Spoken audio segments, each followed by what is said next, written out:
וגם אני פתאום רואה את הקולות. Welcome back to another episode of Kolot. This is your host, Rabbi Hillel Kappenstein, director of the Columbus Community Kollel, and it's a great honor and privilege to welcome all of you to our next episode featuring Ira Zlotowitz. In this episode, we cover a lot. Ira Zlotowitz did not have your most typical entry into business, into commercial real estate, into mortgage, etc. And we learn about his journey and how he helps other people who are taking a similar journey to be very successful. You know, in the last episode, we heard from Yaakov Shweki, who talked a lot about a gift, and that a Rebbe of his told him, Yaakov, if you have a gift, you must share it with the world, because you'll face your Creator one day, and he'll want to know, what did you do with that gift? And in this episode, we're going to learn about Ira's gift, teaching and helping other people getting into the field and helping them be successful, helping them provide for their families. We recorded this episode several weeks ago, and subsequently Ira lost his mother, Mrs. Rachel Zlotowitz, Aleh Shalom. And I thought we would take just a moment to reflect a little bit about her and make a little tribute to her in her memory. I have to share with you, I watched part of the Levaya, the funeral, online, and there were so many things that were said. It's impossible to go through all of them. But there was something that was mentioned, I think more than once. You know, a few weeks ago, or a few months ago, there was the Siyum Yerushalmi, the completion of the Yerushalmi Talmud in Florida, which thankfully, due to many people's helping along the way, Mrs. Zlotowitz was able to attend.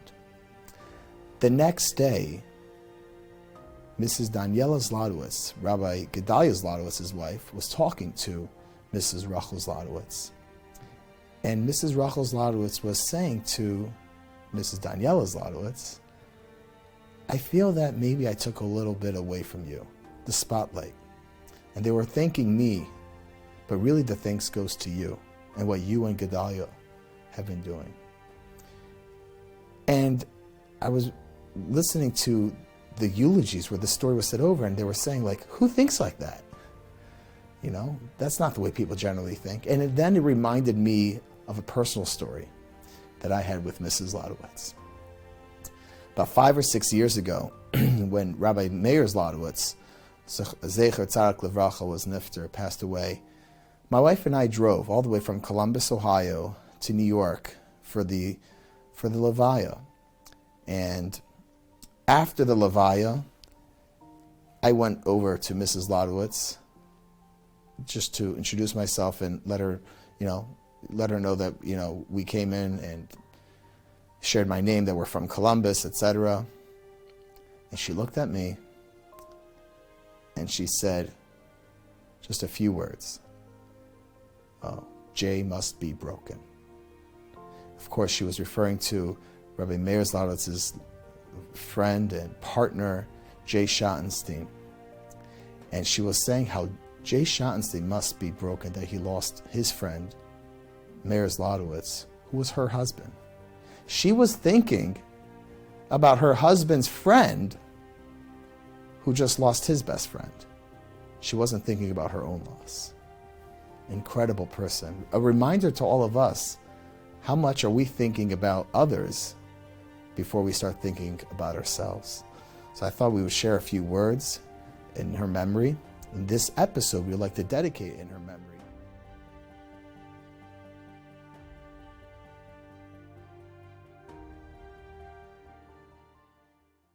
Ira Reb Yisrael, welcome to Kolot. Thank you very much for having me, Rabbi. We really appreciate you coming on. You spoke on our program 2 years ago with the Parsha Buzz program, and you had such a good time. We went on for an hour and a half, maybe even 2 hours. I promise this is not going to go that long because I have Marv to catch soon anyways. But it's a really big schus, a big privilege for us to see someone, to interview and sit down with someone like yourself who's done an incredible amount of work in the real estate industry, but also comes from a very strong Jewish heritage and a family that's done a lot for Torah. So having these two, as we would say, to have these two things come to just on one platform. Our name of our program is Kolot Voices, where we get to have different voices come on. So it's really a honor and a privilege. And thank you for coming. Thank you very much. You're way too kind. Thank you. Okay, I'll quote you on that. Tell us about yourself. You're a Brooklyn boy. I was born and bred in Brooklyn, New York. Bred and born Brooklyn, New York. Which school, yeshiva? Where did you go from infancy? In Torah Semis, Kamenetz. Kamenetz. And my father, Zatzal, was in Camp Monk, and Rabbi Silvermans was a Rebbe in Torah Semis. Sure. Had Rabbi Silvermans as a Rebbe. Mm-hmm. Then I went in 5th grade. I moved over to Mir Yeshiva in Brooklyn. And then for high school in Sifta, I went to yeshiva. I went to Long Beach for 9th grade, and then the rest of high school I went to yeshiva for Rockaway. YFR. So you were just talking to Rabbi Teichman, who's Shver, Rabbi Brown, I believe he's a Rebbe in YFR, right? Mm-hmm. Very cool. Very cool. So how did a nice little Brooklyn boy going to all such nice, precious yeshivas end up in real estate, commercial real estate, major commercial real estate? I'm not sure if you really understand, but it's the opposite. It used to be that's where every precious yeshiva boy went to, was real estate. It started back in real estate because, real estate once upon a time was a frowned upon business. You have to collect rents, and but you didn't need an education. So someone was able to, a linesman, as they call them, was able to open up and go into business. Then, weren't getting fired on Friday if they didn't work on Shabbos. So that's where it started. So it's really opposite the way from the introduction. Okay. What was your first job? My first job is the same job that I do today. I'd like to title it a trusted advisor and advising on mortgages. The title is really called a commercial mortgage broker. So they're the same thing my whole career till today. Did you go to school for mortgages? I went to a school of hard knocks, and to the yeshiva system, being brought up in my father's house, and just business. Not my father wasn't so much into business, but marketing and understanding that side of the world. So no school, no college, no degree. That is correct.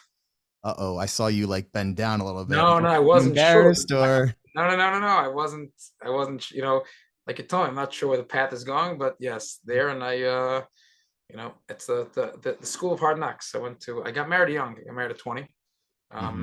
So young and dumb. Yeah. Young and dumb.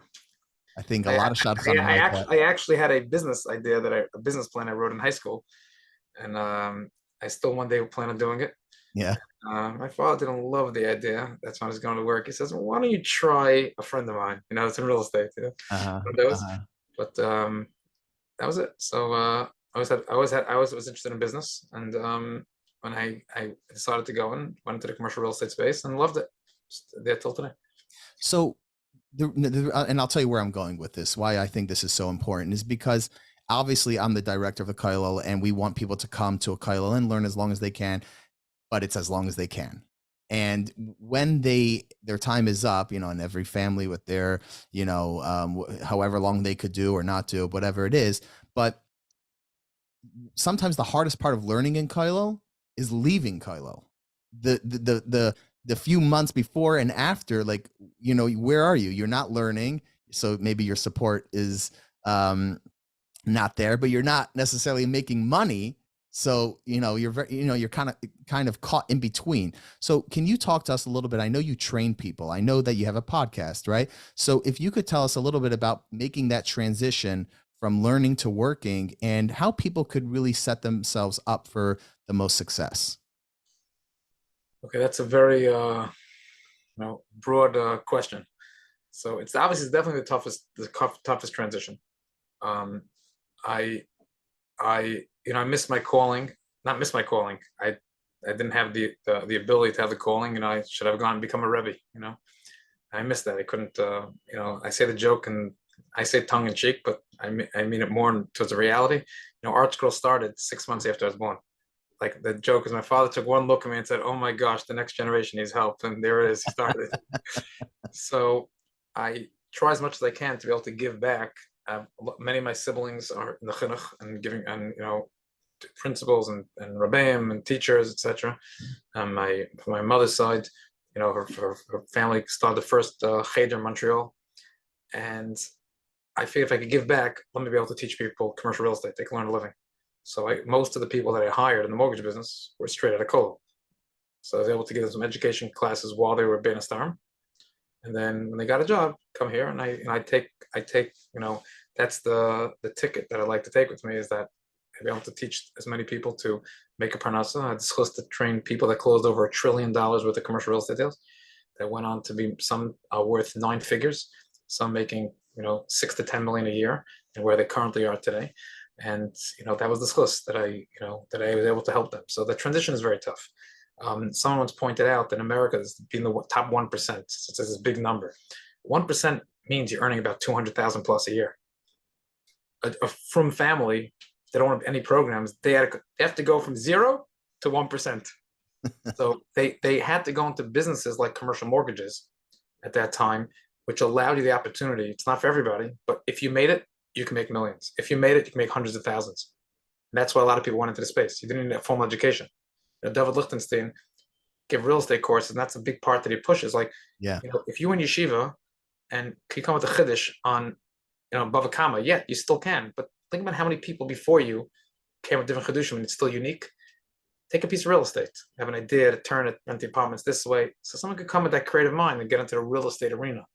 And that's really where that transition comes. Yeah, you beat me too. I was about to mention David Lichtenstein, a friend, and who thankfully, David, I give you a shout out. Thank you for sending me the latest headlines. I think I got the riddle right, so he sent me a free copy. But so yeah, he's made this point before as well. The reason why I want to spend another minute or two on this is because Parnasa is probably one of the greatest stressors of life. Other than parenting, Parnasa is, and it occupies, if we were to think about how many hours of our lifetime is spent working just to make money, and when we say money, just to pay our bills and maybe have a little extra, it's a lot of time. So what are some of the key or core values that you teach people? Because it sounds like they don't need 4 years for an undergrad and more for a master's. It sounds like you're doing something like you said, being a star during lunch hour or dinner or the evenings, whatever. So what are some of those core values, work ethics, and knowledge that you're trying to teach people? Like, give us a little demo if you can. So to separate it, when I was trying for the mortgage business, I was actually teaching them to be a mortgage broker, teaching them the specific skill. And I believe that you don't need to go to college at all. I think it's a total waste of money unless for a specific thing that requires it. Meaning, if you want to become a doctor, you need licensing. So if you have to get licensing, you have no choice. But just, I'm going to college for the sake of college, terrible mistake. Instead, you should go take specific courses of things that interest you. Mm-hmm. Talk about Steve Jobs. He said that he was in school, he wanted to drop out, but because his parents paid for it, he felt bad. So he said, once I'm here anyway, he saw a course on calligraphy, and that's what taught him how. That's why he says, well, the Apple has nicer lettering in this as opposed to like the block lettering you still have and everything else, So follow your passion. So my first advice to people is don't follow the money, follow the passion. I call it GWC. Get it, want it, capable. I don't call it, it's from EOS. That's taught it. Get it, want it, capable. When you're looking for a job, you're hiring somebody. What do you get? What type of thing do you get? Talks to you, you get it. You want it, you want that thing, and you have the capacity to do it or to learn how to do it. And most people don't focus on the W, what they want. They decide they want a job. No, I want that. I want that specific. So if management is what talks to you, get a job within management. If sales talks to you, get a job within sales. Don't say, well, in management, there's billionaires. In management, there's sales is billionaires. There's poor salespeople, there's poor management people. There's everything in the middle. So go with that, number one. And then number two, the best advice that I could actually give someone that's starting out is that one is make God your partner. Chaimish, from the day one. And that's what we can tell Hashem, as I'm being successful. When I was struggling, I made him my partner. I'm a good partner as I make more money. Loyalty. Yeah. And the second thing is that when you come into work, people don't understand this. There's a word that I teach to non-Jewish bankers and executives that doesn't exist in the non-Jewish language, which is called oil, OYL. It doesn't just mean accountable. It doesn't mean I can rely on you. It's all encompassing. There's like probably 19 English words that sum up in the word oil. The people make the most money is position yourself that the person above you should rely on you. Everyone's replaceable. You want to make sure that you're replaced by someone making more than you, so it's cheaper for them to keep you and then move up the ladder that way. So it's not what you do. It's not who does the work. It's that, think about it in your own life. You're on a Kolot. There's one person you rely on. That person is disproportionately making more money than anyone else doing what they do. So I could have an assistant who somewhere else is worth $50,000. To me, might be worth $80,000, just solely because I could be on this podcast with you and then have to prep for it because the person just like bottom line said, show up at this time. To someone else doesn't delegate. So that person knew, how can I go ahead and free up more of my boss's time? Because in that time, hopefully my boss can do other things to make money. The company's worth more. I could go worth more. And if you look at anyone successful on the way up and way down, that's what it is. Think about a company. Why does the CEO make the most money? Because the CEO tells the board, I got this covered. CEO doesn't work so hard. The dumb person at the bottom says, it's crazy. We do all the work. The CEO gets the credit. Yeah, the CEO is the one who makes sure that everything is running smooth and all the pieces are working. And it keeps everything running. So you want to keep moving yourself up to figure out, if I can't be a salesperson, how do I support the rainmaker? How does the rainmaker say, I can't survive without blank? In a Kolot system you have donors. At the end of the day, the biggest donor has a certain thing they care about. You keep it. Doesn't make sense. You want to cut expenses, and everyone says, why don't you cut blank? And someone says, hey, but he wants it. You make a calculation. For that person's donation, it's worth to keep it. That's my advice. Get into a job and find someone that relies on you. Free them up, they could do more and be that loyal person to them and help them grow. That is fascinating. It's almost like job security and job insurance. Yeah, self-made. That's what it is. I love that. Okay, great. So let's talk about I know you were before G-Parency, and we're going to get to G-Parency, and we're going to get to Eastern Union too. But before we get to either of them, you said making God your partner. I want to know if you could repeat a story that you said to me a couple of years ago about someone who you said, if you hit this amount, you got to split it 50-50 with God, and what happened from thereafter. So, I was talking to somebody that, a broker, and they were having a good year. They already, going to example, made God their 20% partner. And I asked them once, I said, I understand how much, and they're always into making deals, like, that's whole life. Like everything about this person is a little deal, If I give you this, can you get this? With everybody. They go to the grocery store, he figures out to make a deal, like wherever he goes. So I said, how much money do you think you're making this year? And he threw out a number. So I said, why don't you make a deal with God? Every dollar above that, you think you make? No. Make every dollar above that, go 50-50. Thought about it, came back. Okay, done. That was like his best year, like $6 million. And I remember towards the end of the year, he's telling me, "Are you renewing the deal?" I was, no, what? I said, idiot, it worked. What are you doing? So you renew the deal next year, the same. That's that joke. This guy's driving to a meeting. I told this joke. Yeah. And later, I found the spot. God, forget it. I don't need it, Yeah, right. That's true. I heard from a shadchan, or a shadchan who used to be a shadchan. Hope he doesn't mind me quoting him, Freddie Freeman, who was my shadchan actually. He's got a sense of humor, and he once said, someone once asked him, Freddie, how much do you want shadchanis? He said, I want half the amount that you would have paid before your son or daughter met that boy or girl, right? Whatever that number was, just give me half. Right. Yeah. Afterwards, Hashem made the shidduch. You were just a sheikh, which is true, but there's still hakars to take. Someone says, unfortunately, the shidduch crisis is only until your kid gets off the market. Right? Once kid gets married, there's no shidduch crisis anymore. Oh boy. Yeah. No, I hear. Okay. Wow. Let's go on to Eastern Union. How did that come about? So it came about that in the beginning, I was in the brokerage space, and I had a specific view of how I wanted the business to go in a certain direction, whose interests get represented. And I opened up in 97, about 25 years ago. And I'm sorry, 2001. I started in 97. And I opened up Eastern Union, started with a partner. Aside from God, a human partner in the trenches. And thank God from there, we started cold calling, started hiring more brokers, getting support staff, growing the business. And which the major siyata d'shmaya, we were able to break into an industry which people said is almost impossible to break into. Why should anybody switch their broker, your new company, et cetera, et cetera, et cetera? And I knew God runs the world and have God as a partner. So if he runs the world, he's my partner. I have an easier, And, it was a tough road. And I set back in 2006, 2007. And thank God with a lot of siyata d'shmaya, I was able to build the company with the whole team to be the third most active brokerage firm in America, 10th in dollar amount, $5 billion in 2019. And we had the greatest team. And thank God for that, getting to that point.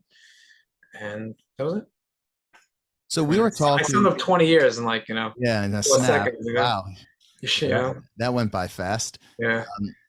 No, because about 2 years ago or so, we were talking, you were telling me how you think because of COVID, the real estate industry is never going to be the same. Do you stand by that? 1000%. And, read the papers. It's never the same. It's done. No, but to what extent? That's the question. In what area? It's never going to be the same. Commercial real estate. And it's never going to be the same. Because people are going to work from home? Not because someone can work from home, is that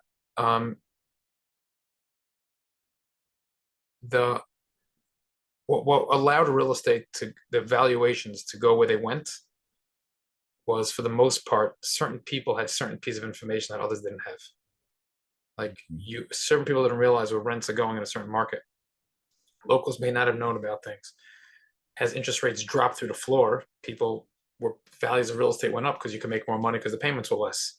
Rents out of left field started skyrocketing, and during that time, people just made money it was like mon min hashamayim, just like falling down and raining, that type of thing. And now rates went up, inflation kicked in. This is permanent. This is not like, oh, inflation is here, it's going to go. Inflation may stop growing, but inflation doesn't go backwards. So this is the prices. It might not keep rising. These are your rent. It's not going backwards. It can have a little dip, fine, but for the most part, nothing's going backwards. So this is a new world. So just to unclog the system, on paper, most people don't own real estate today. Unfortunately, on paper, real estate's down 30%. So that means someone who has a building he bought for $10 million, depending on when he bought it, was worth $10 million. Now we're at $7. So if he has a mortgage for $7, he has no equity. He's just carrying his mortgage and making his payments. He's living off the cash flow. Somebody who didn't have a mortgage or bought a building for $5 million worth 10 is fine. So right now, as we're going through this, it's a very, very tough time. And I realize as we're talking to people, and as this podcast is dropping at the beginning of January, going into 2022, people had a great beginning of the year, right? Things fell apart June, July, August. So what happened during this course of this year is that people still think, oh, it's going to pop back, because that's what happened the last cycle. I call it the Titanic syndrome. When the world thinks that God pegged, it's the end of it. Oh, can't get worse, can't get better. All of a sudden, God shows, who runs the show. So I think it's just a matter of everyone finally realizing this is it. We're here to stay. This is the new level of value, and it's going to slowly move up from here, slowly. So going into into the end of last year, going to 2022, the end of 2020, I'm saying, I had a great year so far. No problem. It'll pop back up in January, February. Welcome to January. What changed from December 31st to January 1st? Just a new calendar year changed. Like, it's your 20th birthday, your 50th. How do you feel today? Same as yesterday. You know what I mean? So the same idea is really happening. This is the new world. And everybody now knows everything. With the advent of whether it's geoparency, with other technology companies, that's what the world is. Everyone knows everything. And these are the new rates. And you have to come to grips. This is the new reality. And this new reality is here to stay. So how you have to adjust, everyone has to adjust to it. Because you have to pivot. You really have to pivot. But unfortunately, certain industries disappeared in different times. So real estate's always going to be here, but not necessarily are people going to pay the same types of fees to do different types of transactions. You're not going to be able to buy a deal, I'm cashing out a year from now. You invest in real estate, your barber invested with you in a real estate deal because no one lost money in real estate. Now you're hearing about losses. Everyone starts pulling back slowly. Mm-hmm. When the real estate market, when the stock market reaches what they perceive to be the bottom, whenever that is, no one's going to invest in real estate because now it's at the bottom. The stock markets look amazing, can only go up. Look at that runway it could go to. Real estate, you could buy a deal, you get back your money in 5 years. I'm not waiting 5 years. I want real estate. You quoted David Lichtenstein, right? It's an illiquid asset. You can't just sell it whenever you want. The stock, you decide to sell it. You can't. So there's a lot of different pieces of the puzzle. So it's a longer, old school way. So when you meet your people, generation above, I would say, let me tell you how real estate works. It's slow and patient. That's not how everyone made money the last few years. Never going back to that. They're not accustomed to that. So that's the world is going to change accordingly. So in this context, you don't see like history will repeat itself type of thing. Yeah. What is history will repeat itself? What does that mean to you? No. What does it mean? That there's a cycle, and here we're just Yeah. in the next phase of the cycle, and then we're going to come back. So the question, it's a fallacy to lie. It feels like it's going to come back. There's a building's worth $10 million. Will it one day be worth $10 million? Yes, without a doubt. The question is how long. If a $7 million deal takes 20, I'm using an extreme, it shouldn't take this long, but 20 years to get this 10 million, could have made a much better return going from 7 million to 10 million over 20 years. So of course it's going to come back. Is it going to pop back, as everyone's thinking? No, how's it popping back? Rates are going down to 2%. Right. Rents are going to keep skyrocketing. That's not happening. So you have to come to the realization that the new world is the interest rates, the 10-year treasury will not go below 3% for the foreseeable future. That means interest rates that you borrow will be at 5. Cap rates have to be 7. So at a point when the building starts making, rents are going to slowly keep moving up slowly. At a certain point, at that cap rate, it will be worth more than 10 million. But that means you bought a building today. But here's the bigger issue: why should someone sell? Anyone you know that sold. I bought a building for 10 million. Someone offered me 22. I sold. It was worth 10. Someone offered me 11. I sold. Oh, your building was worth 10. Now it's worth 8. You're going to sell? No, I could carry it. People in trouble will sell. So the number of the biggest issue is really the biggest fear to the whole industry is the number of transactions are going to slow drastically. So all people made money off transactions. That's the problem. The sales brokers, the mortgage brokers. That's why all these companies are laying off staff, because the number of transactions are slowing. And that's what's changing. And then people are doing a transaction, doing it out of desperation sometimes. So there's no extra money floating around. That's going to come back to normal. But what is the new normal? I think, look at it. To whatever production in 2018, 2019, that's the level. This extra bump the last years will go back to that level. But that means a lot of the firms have to, production is down. Talking to many of the companies, production is down 40 to 50% now. 50%. So some people made so much money. 50% of millions is still less millions, but 50% of 300,000 is 150,000. And if you had a job working, you're the 8th support staff, and that business goes down, they only need 5 support staff. Those last 3 are gone. Plus, it's not that flowing that fast. Sometimes I'll take it slow. I'll do it myself, and it's not as complicated. When people buy normal deals, they can do things themselves. When you're buying something crazy, you need a lot of help. Now going back to normal, old school normal. So a lot of things are shaking up. And the reason why I think it's not coming back for the brokerage community is because data, technology, but the moves that's why I went to G-Parency. It's like I wanted to lead just the revolution. It was moving this direction. The world is changing. So you have to go with the change you want to get to. You took the next question out of my mouth, and we'll go right there. So explain to us how G-Parency pivots yourself and is really, you're saying G-Parency didn't do this. The world was already there and we're just meeting the needs. So how does G-Parency meet those needs? What's special about G-Parency? Is everyone going in that direction or just you? So I look at G-Parency, my whole career, I always said that a Netflix will come into my industry. And I made a decision, there will be a Netflix in my industry, it's going to be me. I'm not going to let someone Netflix me out of my business. It's not going to happen. I didn't stay in the business for 20 years, 25 years, keep my name straight, never do anything, never do anything wrong, and go above board, full transparency, and also to wake up one day and say this new tech startup took me out. That was my biggest fear and my biggest drive at the same moment.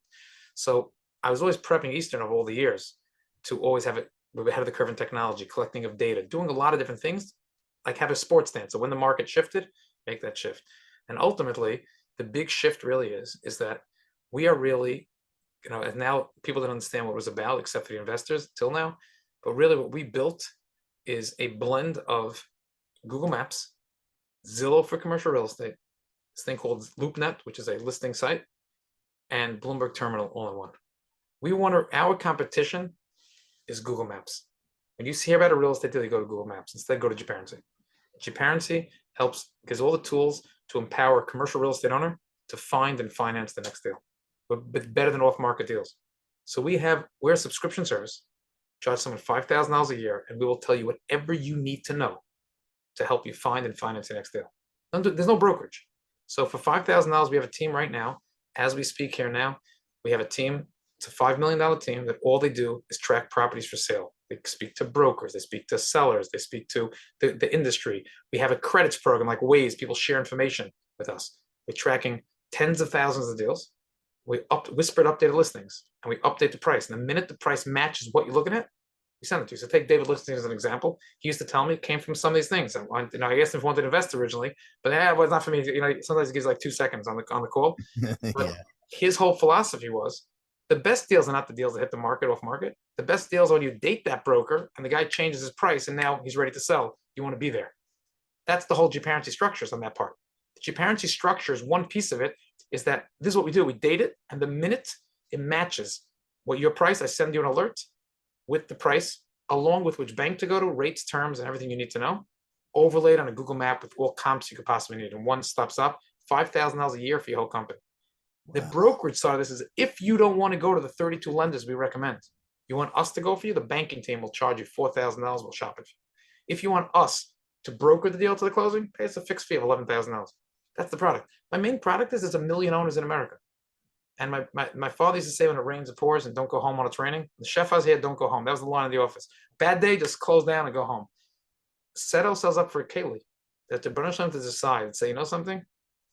This is the time. I have a product that can sell to 1 million owners, every owner in America. That's potential $5 billion in revenue. And they just cha-ching and just decide to sign up. There's nothing holding them back. Like Amazon, Jeff Bezos. If you own a home and you're not an Amazon Prime member, something's wrong with you. How can you be in commercial real estate, equitable access, and not be a $5,000 member? And Hill yourself, someone comes to you, I want to break into real estate. My in-laws are giving me money. Where do you send them to? There's nowhere to send them to. There's a void. There's a million next steps. Come to your parents, we'll give you whatever you need to know. And I'm not upselling anything to you. So you get the same information. This is what David Lichtenstein's of the world aren't so happy.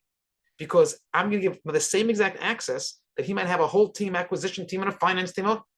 Whatever I have is open. You want me to make an introduction to the head of a bank? I'll make that for you. That's what your parents really is. Centralized. It's centralized, it's standardized. Like people thought that the brokerage business is going to get marginalized.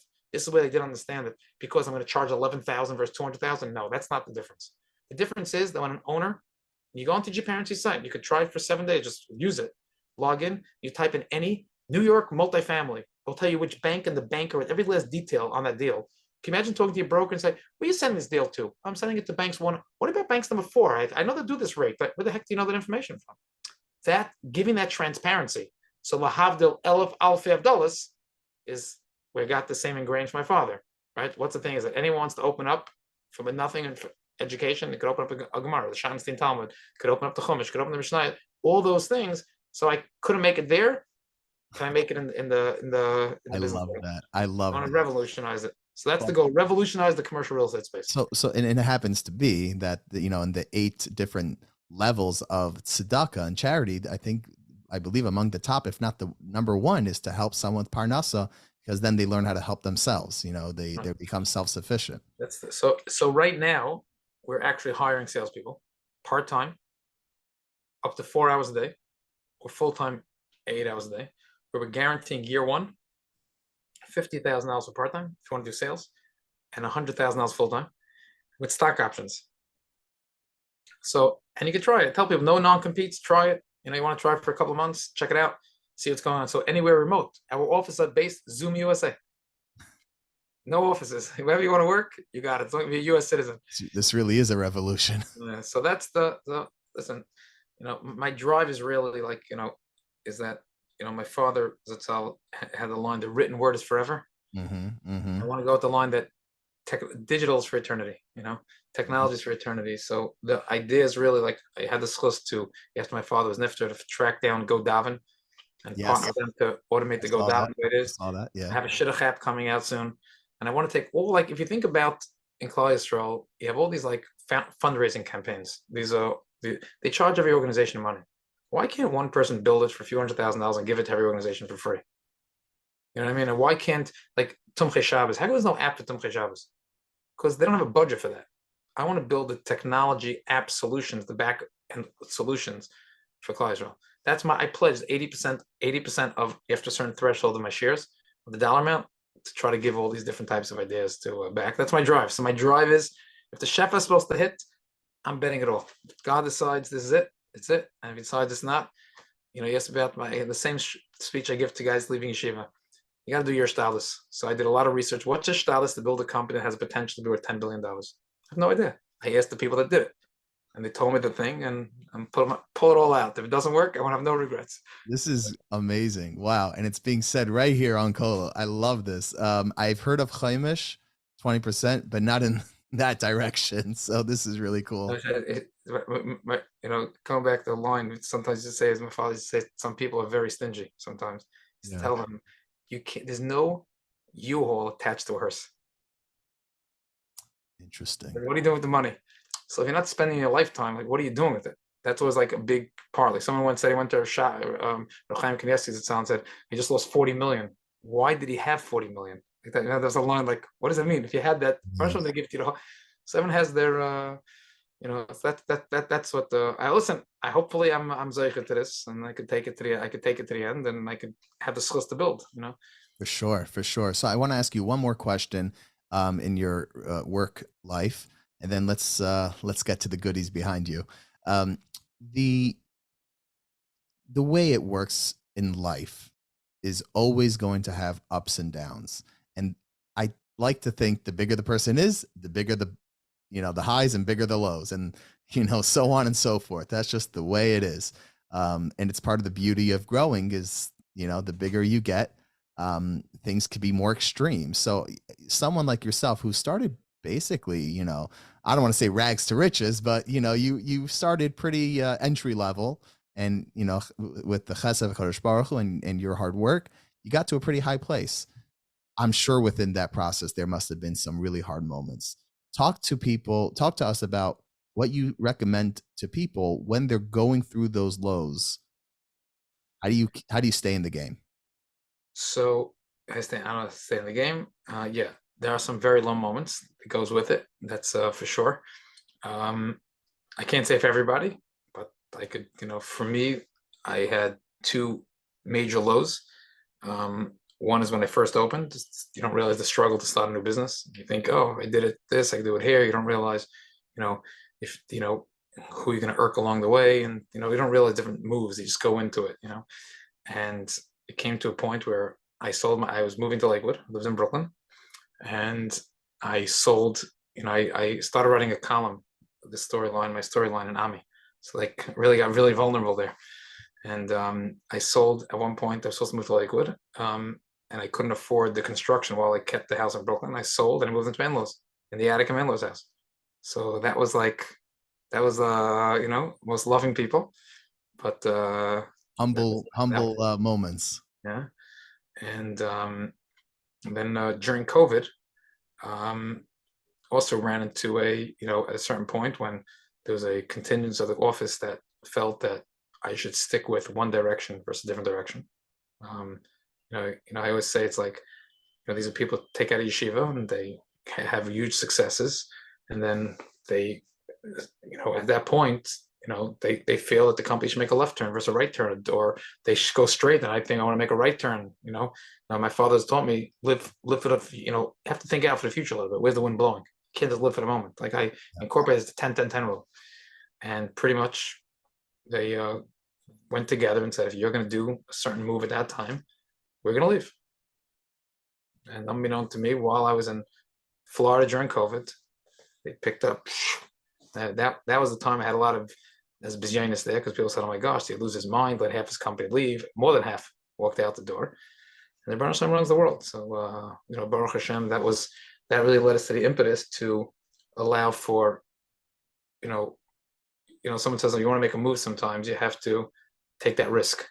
Sometimes when you're quasi, but I feel bad, you're with people, what should you do?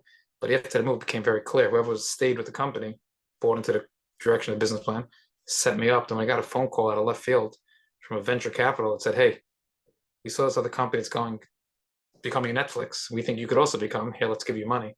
I was able to very pivot and take that opportunity and open up Japan. So when I look back, there's no regrets. But it took those moments. Those are tough moments. So the part for me, listen, I was brought up clear, Amun and Betachin. That's my parents brought us up. It's like as if not second. It's not second nature. It's nature. That way. But one of the things, is dealing with it, talking about it. So it's not like I put on a show that didn't really happen.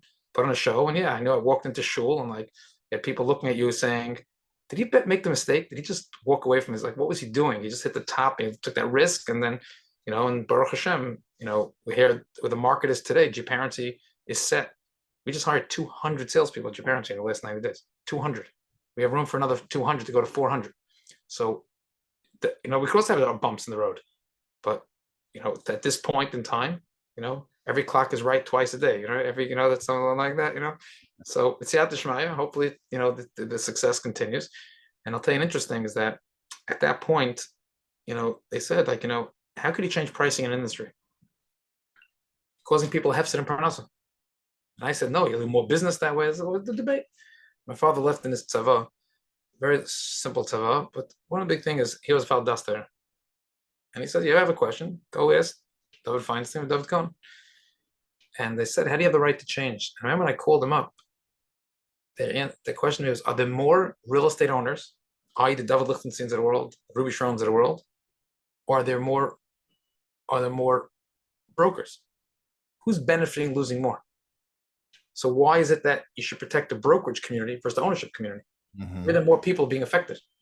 And over here, clearly I could affect more owners. And there are more owners that make the difference what's going on. So that also allowed me then, that's that I had the added confidence that if Das Torah backed it, that's the business decision, then, went all in with it. And, I know that, my father was nifter at that, by that time, beginning of COVID. And, to give a shout out to Jay Schottenstein, I called him up at that time. I said, listen here, there's a few people in this world that have the schusar b'tzis Torah.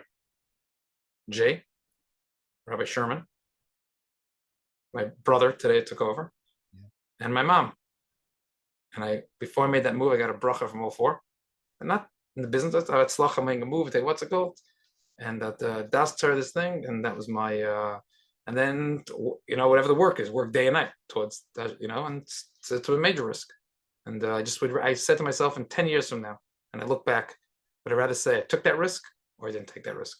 Would have more regrets.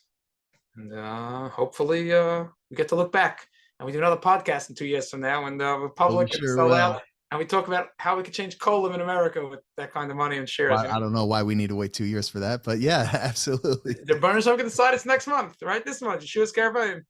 Kolot app.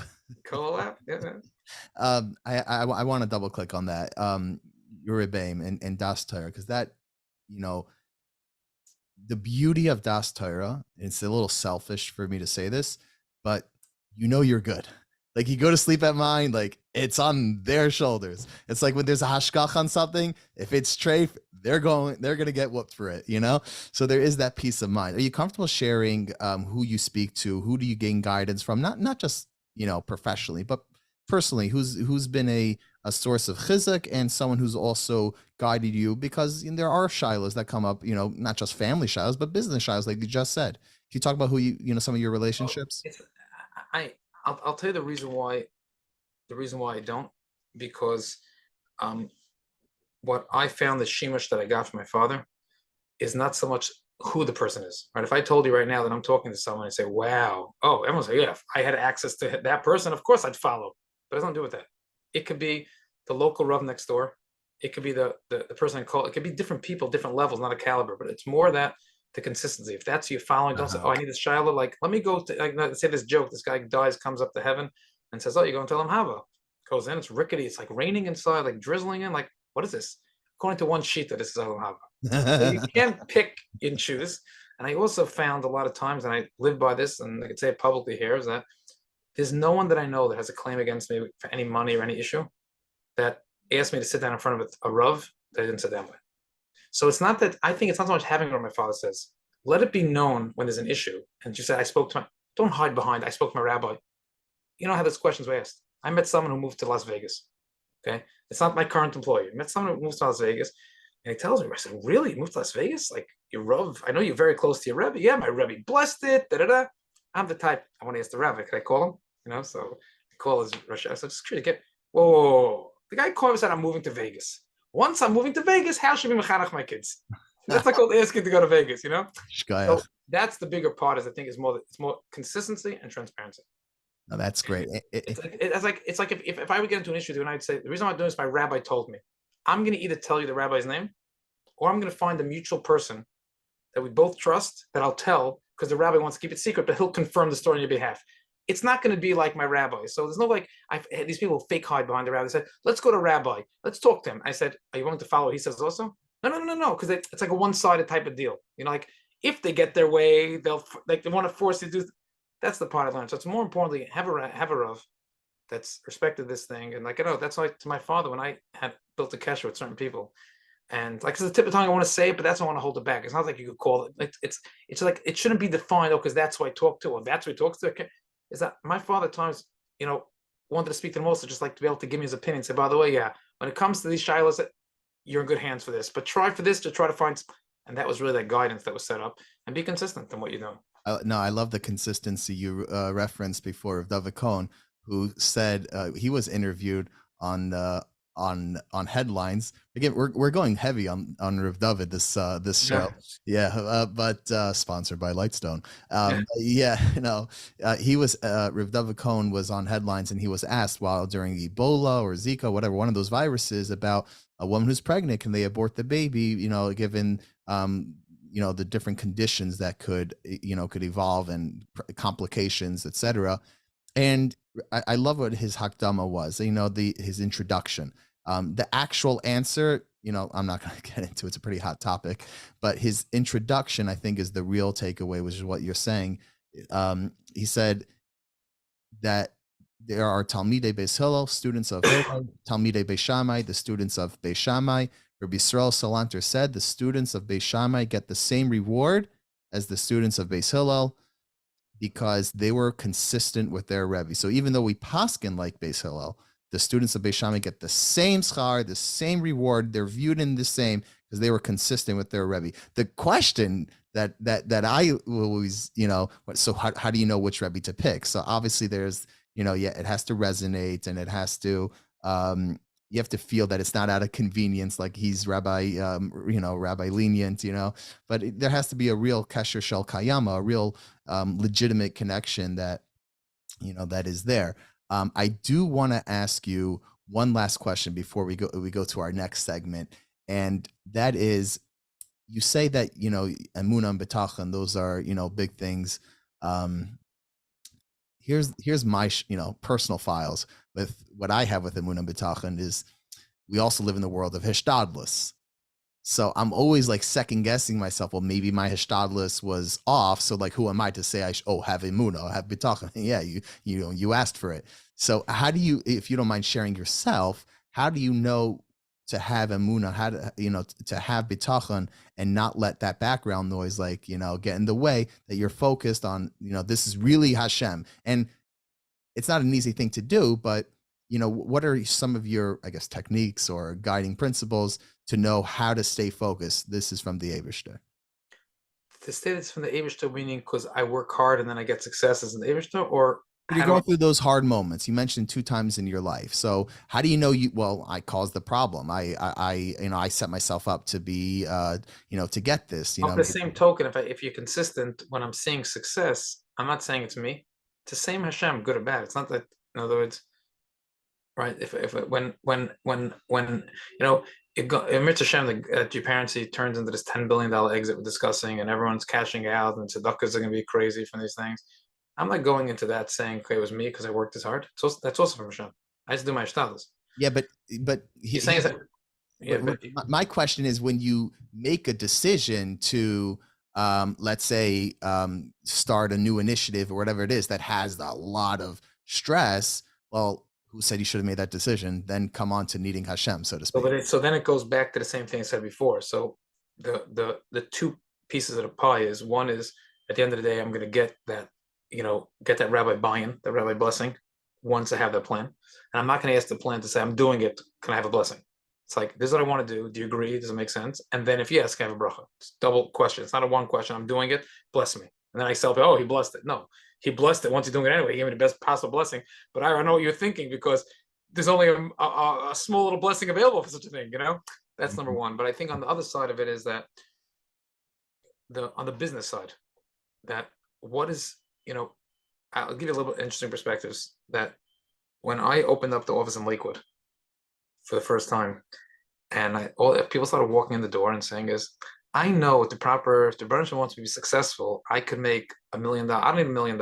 So I know people make $1 million a year. I'll only work Bena Starim, and I'll still make 200,000. That's all I need to live. Or I'll work only first Seder. I'll work second Seder.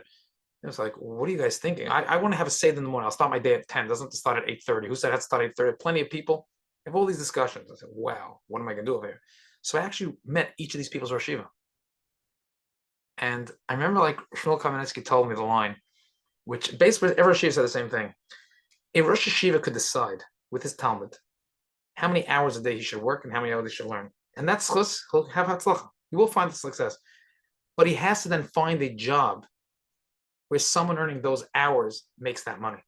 Right. Like, you can't decide I'm going to become a fireman. I'm the best police investigator, detective, and I'm going to wear shorts and a t-shirt. Doesn't work. You want to wear shorts and a t-shirt, you're not getting a job in the police department. Doesn't work. There's a certain things you got to do. You can't become a lawyer working 2 hours in the afternoon. So for the same token, my starting point is I told people this is my business, and every move that I ever made, I spoke to many business people first. Aside from my own, maybe I have negias, I have ulterior motives, my own self, and I might see it. But what do business outside business people say? And take the calculated risk of people that know me and someone I want to drive. And what's also more important, what I learned a lot of times is that I meet people. In my early career, I used to meet people. Say, listen, here, what are you doing? Why don't you work a little extra? You know, it's going to cost you to support a family. But they have a different aspiration in life. I met people who could have made millions that were happy making a few $100,000. I couldn't relate to it. Their bonus was willing to give it, but that's not what he set with his wife. What he wanted out of his life. So it's more like this is what I want to accomplish. So for the amount of money that I need to live today, and what I want to get to, is the risk worth it? So I know I could go through certain things. I took the calculated risk. I knew the bet, the thing. Then I asked Daster. I got the bracha of what's it called, and then I went with it. But before I started, I drew a line in the sand. I said, these are the people I'm asking, and as long as I get a majority vote in this direction, and then I did it. So it's not like I kept moving the needle along the way. Like I take people in sales. Should I leave my job? Do me a favor. How much money do you think you're going to make in 4 months from now? Is there any reason you're making less than that number? Oh yeah, maybe. So what? Okay, what's the bottom line? So if you don't make this number, you're going to leave the business? Put a number in there. And if I make above this, I stay. Below this, I leave. You have to put that to a finite type of number. So you have a protocol. You have a procedure. The procedure. Yeah, you're not going with like guts and instincts. No, I start with guts and instincts, but before I make that move, you have that one friend who always like jabs you. Like, what are you thinking? What are you doing? What? I call that guy, and I run it by him. I say, "Can I have a normal conversation?" I run it by those types of conversations I have. So I see the other side, then I bring it back, and then also sometimes you have to see people have ulterior motives. Some people in my industry don't want me to make a certain move to G-parency, right? Because a banker told me I had a few clicking points when I finally made the move to move the path and take that risk. A banker called me up one day and said, Ira, what would your competitor have to do that will put you out of business? And while I'm thinking, he goes, how come you don't do it? And I realized there's so many companies could have done what G-parency is doing. Now, logically at that time, the only people could have done it were other companies like Blockbuster. Blockbuster could put Netflix out of business. But were they going to risk $1 billion of revenue, whatever the revenue was, for this new company that has 30 million revenue, might get to 50? But before they knew it, was too late. So, but when I realized that this venture capital money giving tech startups the ability to they'll poach a few brokers in different companies and build it, that's my competition. I said, if I don't do it, I'm out of business. So I look at this market, it's Siyat Dishmaya now, the G-parency should be able to logically thrive in this market, and the brokerage business is slow all over the place right now. And there's new space. So, and then it looked crazy. But I was speaking to people, it could have been wrong, and it still could be wrong. It's not over. It did the movie's we're middle of the movie. It may look good today, now like how the base is loaded, and it looks like you're taking the lead, but it could have gone the other way around. Sixth inning. Yeah, sixth inning, right? A lot could still happen between the sixth and the ninth, But are you happy? Are you thrilled with how G-parency is doing? I am. I thank the Rebbeinu Shalom daily. I could not have been like any projection put down on paper where we should be at this point. It couldn't have been. And what we're doing it with, where we were talking to people about valuations. A couple of months ago, do a raise. A year in, it was worth more than Eastern was worth in its heyday. But it's on paper. But if it doesn't take to the end of the movie, the sixth inning can still flop, right? You see these stocks go up and down. So where it's at now, and I'm looking at the future in this new world, whatever scenario you tell me, the market's going to get worse. So people need data better. The market's gonna get better. They can afford more data sources. But whichever way you look at it, position right now looks very good. But this is why the investors invested a year ago to the business. They saw the same future, the same potential, and they said, let's take the ride with it. But things could go sour. But I said, where would I rather be? If God forbid it doesn't work out, regret it when someone else does it. I should. I mean, all these people. Oh, I was in my business. Meet this old man who tells you, "Oh, I was in a business. Remember that company started? I could have done that. I'd rather be the other way around. I tried it, and it didn't work. Oh, pivot. That type Excellent. of. Excellent. So can you just give us a couple quick stats, a couple quick numbers about GParency for those who are not familiar, not in this industry, but maybe are getting into the industry, what they should know about it? Feel free to throw a plug for yourself. Yeah, I appreciate the plugging opportunity. So I really give it's if people are listening to the thing this chat really with my heart and soul is to be able to go give back. So I'll put out there my cell phone number. I respond. I read every WhatsApp, every text, every email, every LinkedIn post before I go to sleep. LinkedIn message before I go to sleep. I can't say I respond to everyone if there's nothing to respond to, but I've seen it. Is 917-597-2197. My passion is to help people that help them grow their business and to help them be and preferably people that are going to use that extra money to give back and pay it forward. That's really my passion is.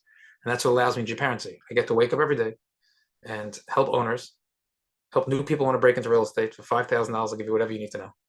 Help some real estate tycoon, save a ton of money, and get the same 5,000.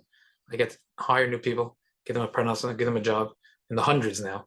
And stock options, if the thing goes public, we all join it together because we want to go ahead and take that business. So for me, I'm like living the dream. Every minute I'm helping people and every level. So when I was just doing mortgages and my pitch was, I could do your mortgage for cheaper. I was helping a lot of people, but still other people being rattled. Today, I have no competition. For $5,000, I'll help you find every deal. I'll tell you which banks, and then take my information and go to your broker. So you can still grow that business the direction you want to go. And we have a market. If the chef is here, you can go hit the million from there. So someone wants to break into real estate. It's called equitable access. You have $5,000. Let's be first stop, and direct access to whatever I could help you with. If I could help somebody, I'm going to go help them, and I put into digital technology to go ahead and get it going. So it's I want to just end with one powerful thing. As I'm listening to this, like to come off the right, talking about so many things with perspective, and I think you'll appreciate this because from my father's Zatzal and the line he used to say, people ask the question a lot of times, if you could go back in time, who would you like to spend lunch with? Who'd like to go out to eat with? Who'd like to talk to? Who'd like to meet? My father's answer was the Chafetz Chaim. That was his role model. And he used to say that the story over that the Chafetz Chaim's son overheard his father davening. He said, Rebbeinu Shalom, let's make a deal. What did you do for me? What did I do for you? You let me write the Mishnah Berurah and you listed all the Sfarim that he let him write. What did I do for you? Nothing. Let me do something for you. Klal Yisrael, a lot of people today have a flip. What do you mean? I give tzedakahs, I give this? No, it's also in Rebbeinu Shalom. The father used to say, he used to tell us as a family, just remember, you have a schus of Batzis Torah in the family, there's a lot of family. But at any minute, Rebbeinu Shalom would say, a lot of it is step aside. How Batzis Torah is going to blink. And that's really what keeps me holding on to this, what's it called. Don't let it get to my head. Don't let it get to anything. At any minute, it could all leave it. I experienced a couple of times in life where that brinkmanship was out there and I was looking forward. It didn't look bright at all. And the Rebbeinu Shalom is there to help out. And my father, someone to tell my father, he's so generous, they told my father. And he said, my father turned around, my father told him, no, I just remember what it was like when I was poor. Yes, that made it to the biography, and I think someone said that at your father's levaya. We have to be thankful every day because Hashem could pick someone else right. The other day.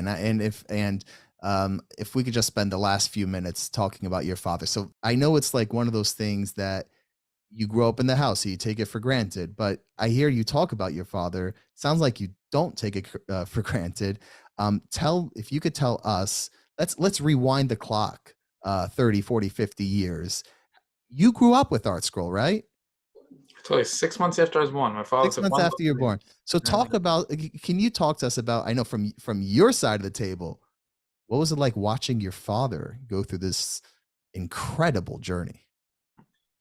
So obviously, it's like with a lot of things, people can't fathom the difficulties of what it, of what it took to make such a project take off. How many people buy Jewish books, right? Especially now, more things online. People used to think that, wow, it's Art Scroll, this big company, sell millions of copies of books and whatever.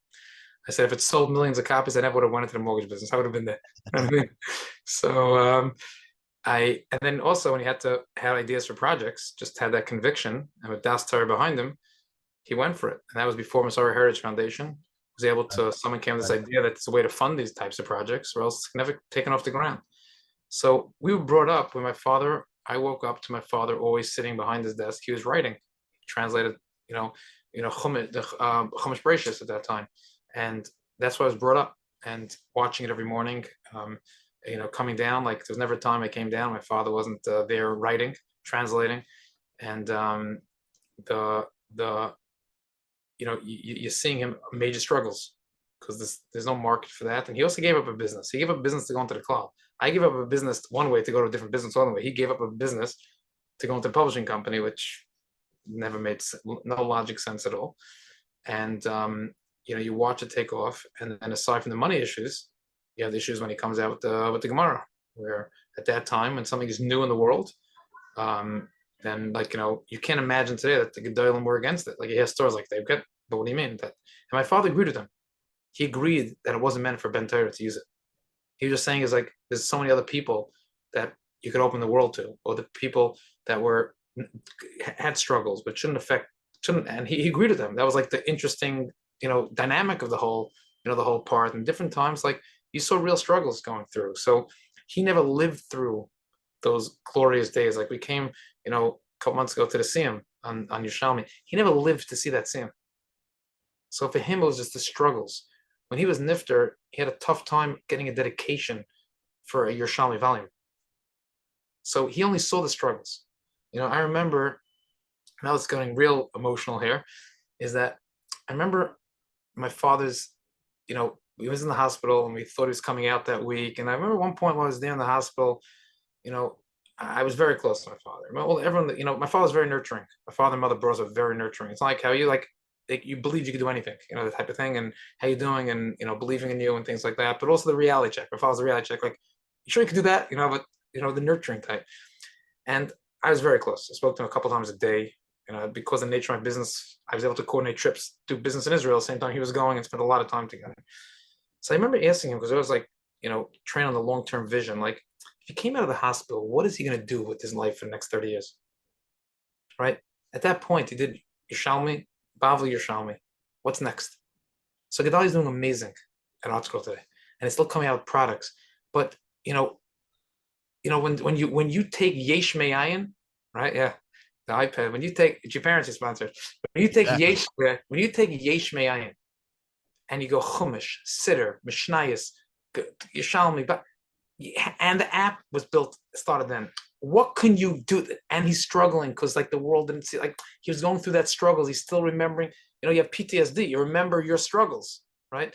And that was for him. So I was to a certain, I remember also, but before that, I remember asking, at what point did he that's when he told me the Chafetz Chaim stories. And at what point did he realize, step back and say, this thing called art school everyone's talking about? That's you. And you don't realize, once I step back and look at it. So that's what we brought up. We brought up where we weren't brought up with money. We used to get hand-me-downs. We had one neighbor, Sephardic family, Syrian family, very wealthy. That was our hand-me-downs. We were brought up in simpleton life. That was our upbringing. But more importantly is that whenever he had, it was to give to the next person and teach us that it's not about getting a name somewhere, giving money to family, where we only get demand and expectations. And there's no it's the opposite way. It's easier to give a check to, I had to train certain people in my office, I had to give checks to the family back. The Rebbe Shalom made you successful, I told them, in your family, because you're supposed to support. He goes, my brother thinks that I should pay for his kid's bar mitzvah because you should. But someone had to tell it to him because he's not getting a plaque. Instead of his brother even thanking him, it's you only give me 10 grand, you're not giving me the full 1,500. So we were trained. This is how we were. That was upbringing. The money Hashem gives you is to pay it forward in every opportunity that you have and live the life that way. So it was that dynamic, and yet he was normal. Right? He was a regular businessman. He went on vacations once a year. Rav David Feinstein Zatzal, the couple of my parents. Then it was a whole, and that was the dynamic. You said, he goes, what's interesting to go on vacation with your best friend who was the place I got. It was that dynamic. My father had arthritis, and he would open the door for him, and that my father But again, I took trips to Israel. I told people I went into Baba David, brought my father for the first time to Baba David, 2006, 2007. And he stood up for my father. You're talking about, so you have, I see those visions. We went to Shimon Galai, came to Shimon Galai once, and I was with Yaakov Shecht. I brought my father, like, those are the years when you went on the Gadol tour. My father was anti it, but okay, for his son, he'll do me a favor, that type of thing, So I remember Shimon Galai, we went on a trip with Yonah Jaffa, Jack Jaffa, Michael Jaffa. We went on a trip at the time. My father had same time, happened to have been there that time, and we went to Shimon Galai. Shimon Galai heard that my father was downstairs because I thought I was going to come up, and Shimon Galai went downstairs to meet him because how could he come? And I'm thinking to myself that, like, my father, I knew it'd be somebody. My father tried to call my father. You can't imagine my father turning colors. You coming down for me? Like, it was like, but again, you talk about the schus in there. My father, for one thing, in the tzava for his kids, he wants one son to be there at least by his kever every year. My father used to go for his parent yahrzeit. During COVID, I had the schus to go to Gedalia. We have no idea how we got in, how we got out that same night. We actually know that's when they were doing all the things after quarantine, because it was before quarantine started, it was June of that year. And we came to the airport, and on the way out of the airport, I remember we went on the wrong line. We still think we were sitting, me and Gedalia, on the plane on the way back, thinking to ourselves that, oh my gosh, like, they could still pull us off the plane now. Like, you're not supposed to leave the country. It was before they set these things up. Our name was on the other list. We went to this wrong security line, but the wrong airline, and we got out of the country, and we what's it called? We have no idea how we got in, and that was the only thing he said. And so it's to us, it's like every year we went, there was supposed to go, and one of us, and that was the only thing he really cared about. And very little he asked of us. So I said, if that's what he asked of us, he didn't ask us to do good. That's one thing I tell you that we'll figure out how to get there every year if we have to. So Shai Groucher was a shliach then at that time to help us out. It was a big help, and we have no. He goes, Ira, I have no idea. Told me and Gedai, I have no idea how I got you in. No idea. When I call people for art scroll, this is tzava, he wants it, and I opened up from the Schattenstein Gemara of it. He has no idea till today. He has no idea how he did it. People call him, could he get me in? He doesn't have it. He still doesn't know how that worked. Sounds like he made God his partner as well. Yeah, oh, for sure. Yeah, he's a good man. Yeah, 100%. So it's so you brought up with, to me, he was dad, right? That's to everyone else, like, he was larger than life, and I said I was zeicher to realize he was larger than life and having that person while he's alive. So he asked me the question before. It was much tougher for me after my father's nifter, because my father's alive. It's very easy. I was able to talk to my father, and he was able to guide right there. So he wasn't there. So in the last 5 years was a tougher adjustment for me to have to find that Rebbe at the different level of Rebbe or Rav or Paisik or questions, because you get that information. That's that type of thing. I have to tell you that. But my father used to also say, it's also tough in the next generation, right? Because my father saw Gedolim at a whole different level. And you think but think about, your kids only know the current Gedolim, and that's who they're supposed to be in a shamash to. My father's very good at teaching us that next generation to go there. Your son, you have a son who's 5 years old. When he thinks about Rabbi Zlotowitz, that Rabbi Zlotowitz is Gedalia Zlotowitz. It's not Rabbi Meir Zlotowitz. So it's the legacy continues, and Gedalia is doing amazing, continuing on and growing it. He didn't just I remember his nephew people tell me, could your brother do it? It's going to fall apart. It's this. Baruch Hashem, didn't fall apart. He didn't maintain it. He grew it. You know what I mean? And it was smooth. 100%. It's a schus my father's name. The transition, the family is one unit, all one unit behind him and supportive of him, and the whole extended as well. So you look at it and say to yourself, like, this next generation has to continue. That was so important to my father. This thing should continue, because when he did the Yerushalmi, and we said it was his biggest legacy to Yerushalmi. The guy could question other legacies that may be bigger, but he told me that when he did it, he made the move to do it. He said never before in Klal Yisrael was there that kind of money available to do a project, and assemblage of Gedolim to do it, with the vehicle to get it put together. So how could he shut down the Shas at that point and shut down the Kolot? That's really what Art Scroll is. It's a Kolot. Kolot without walls. Kolot walls. It's a $9 million budget of Kolot, and the work they do is all the projects they're working on, and that's what Gedalia was able to continue. People think Gedalia is easy street. He got Art Scroll. Yeah, he became a fundraiser. $9 million run around the world to go ahead and be a fundraiser, and that's what he has to go ahead and deal with it. So Doing some incredible job. I was, like I told you at the event, I'm just looking around and all the different PR that they had for the Yerushalmi. It's just like I had this moment like, holy smokes, how does he do it? You can't do anything in life without seeing something art scroll. Like, we travel. First of all, Yashikayach, I use this iPad. Diet Coke and art scroll. What? Wherever you go, there's Diet Coke and art scroll. Diet Coke and art scroll. Yeah. And just to see, like, wow, it's just, it's something surreal. It's unbelievable. So you've been very generous with your time. I want to just tell you, the only reason why you have to stop right now so you can keep your word is because when you started, it's the last time I'm here for an hour and a half. An hour and a half. So you have to stop. You know what? But those are the best conversations, really. And thank you. We really covered. I'm just trying to think from the beginning, all the advice that you give to people in your industry, how you changed industry, how you made Hashem your partner and your father's legacy. This is a lot of teich and a lot of tachlis, as we would say. And it's a schus for me that you gave up your precious time for this, but also like to continue. There's this relationship between the Zlotowitzes and our community that Jay and Jeannie and their family are really continuing to see. Joey and Lindsay with the kids' Parsha books that Jacob thought of. I use them with my son. They're incredible, those Parsha books. Amazing. It's amazing. So to have our community continue this relationship with the Zlotowitz family, not before we moved here, my wife was working for your father, but Rabbi Morris, the Rosh Kollel, who worked for your father on the original, I think Erevin, I think. So it's a pleasure for us to continue that relationship. And my bracha to you is, may this Ubichanuni na bezais continue. Yeah, continue to be Hashem's partner, and may it go both ways, but really continue to helping. Thank you for this class, and keep doing the amazing things you do at the Kolot. Thank you. Kolot. To listen to all Kolot episodes and see upcoming guests, visit kolotpodcast.com. We are also on all podcast players. Type in Kolot on iTunes, Spotify, Google, Stitcher, Podbean, and Amazon. Share with your friends, and please make sure to give us a 5-star review. Kolot is a project of the Columbus Community Kollel, a full-time Jewish learning center in Bexley, staffed with high-caliber Torah scholars. Ever since 1995, boys, girls, men, and women from all backgrounds and affiliations have found many opportunities to connect with Torah and mitzvos at the Kollel. Whether it's a study partner, an engaging lesson, or a program, the Kollel is your one-stop shop for all your Jewish learning. If you want to know how you can benefit from the Kollel, visit thekollel.org. That is